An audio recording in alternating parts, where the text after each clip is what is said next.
Africa Media Live TV. Kindly subscribe to our YouTube channel to get updated on the trending gist, latest news all over the world. Like our page, subscribe, and share with friends. Thank you.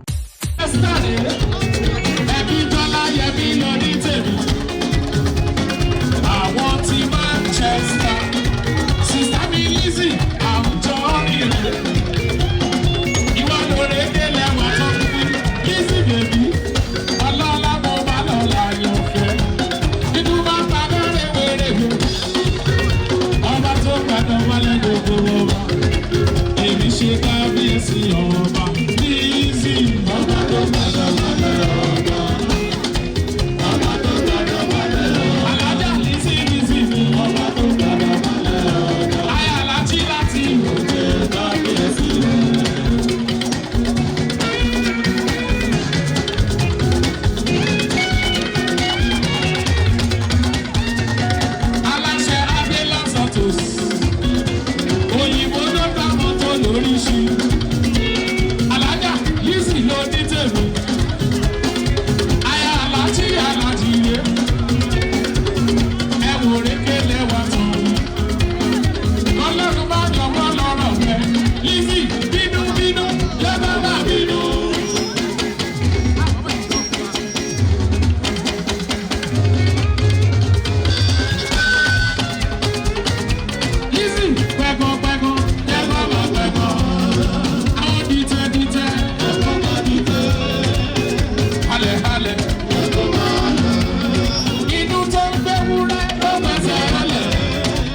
láyé. Èdùmàrè sọ wọ́n mọ́lẹ̀ ní ẹ̀kọ́. 1, 2, 3, 4. Alájí Lateef ọkọ̀ Lizzy máa gbọ́ná. Ṣó gbà lára ẹ̀? Ó gbà lára mi. Ṣó gbà lára Alájí? Ó gbà lára mi. Alájí Lateef lẹ́ni rẹ̀. Ó gbà lára mi. Ọkọ̀ tí Lizzy bèbí. Ó gbà lára mi. Ṣó gbà lára ẹ̀? Ó gbà lára mi. Ọ̀túnba bí Bọ́lá máa gbọ́ lẹ́nu mi. Ó gbà lára mi. Alájí Lateef ṣògbọ́n. Ó gbà lára mi.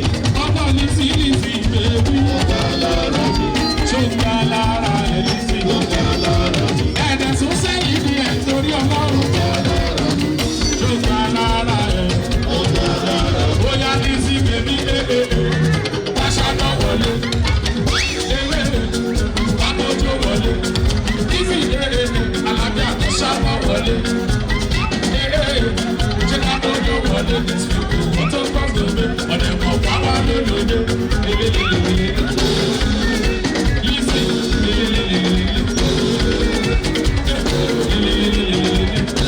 Alájí Lateef Lizzy Anjorin bó ṣe ṣe yẹn ni kò ṣe máa ṣe bó ṣe lọ yẹn ni kò ṣe máa lọ bó ṣe lọ yẹn ni kò ṣe máa lọ bó ṣe ṣe yẹn ni kò ṣe máa ṣe ṣó gbà lára ẹ̀ ó gbà lára mi ṣó gbà lára Lizzy ó gbà lára mi Lizzy yàrá Alájí Lateef ẹni ọlájà ó máa ń nígbà bí ibi ó gbà lára mi orí kélé wà ẹni ọlá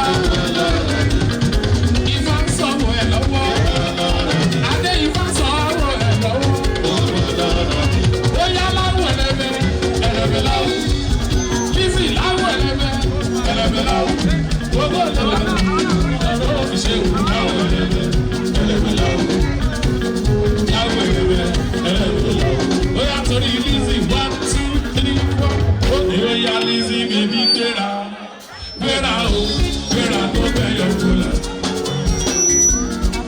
Wọ́n ní kò kálá gbowó yẹn lọ́wọ́ ní lọ. Ìdánwò ní dọ́kítà suppose to dey jẹ́jẹ́ kí ló kàn mí kan fẹ̀sí pátá fẹ̀sí gbẹ́dọ̀ máa wẹ̀dà lára lásán ọ̀dún sọ́ọ̀fà bẹ̀ sọ́ọ̀fà sókù oníbàjẹ́ lẹ́mí sí lọ́lọ́lọ́ lẹ́mí sí lọ́lọ́lọ́ tùkà ṣé mi ọmọ bọ̀ tí lọ́lọ́lọ́ ní sí lọ́lọ́lọ́ tùkà lọ́lọ́lọ́ lẹ́mí sí lọ́lọ́lọ́. Alright, 1, 2, 3, 4. Okay, ẹni ọlá mi bébí jẹ́ ká jó alájà lómi lọ́wọ́ rẹ̀.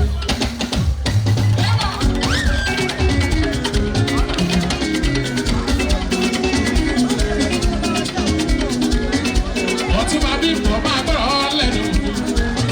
Báṣọ̀rọ̀ bí bọ́lá yẹn lónìí tèmi. Àbí bọ́lá bí Báṣọ̀rọ̀. Ọba má yọ bọ́ lọ́rọ̀ bí bọ́lá. Ewo Báṣọ̀rọ̀ sọ́wọ́ mi létí rẹ̀. Torí bàbá méjì kò ṣe é dé. Africa Media Live TV. Kindly subscribe to our YouTube channel to get updated on the trending gist, latest news all over the world. Like our page, subscribe, and share with friends.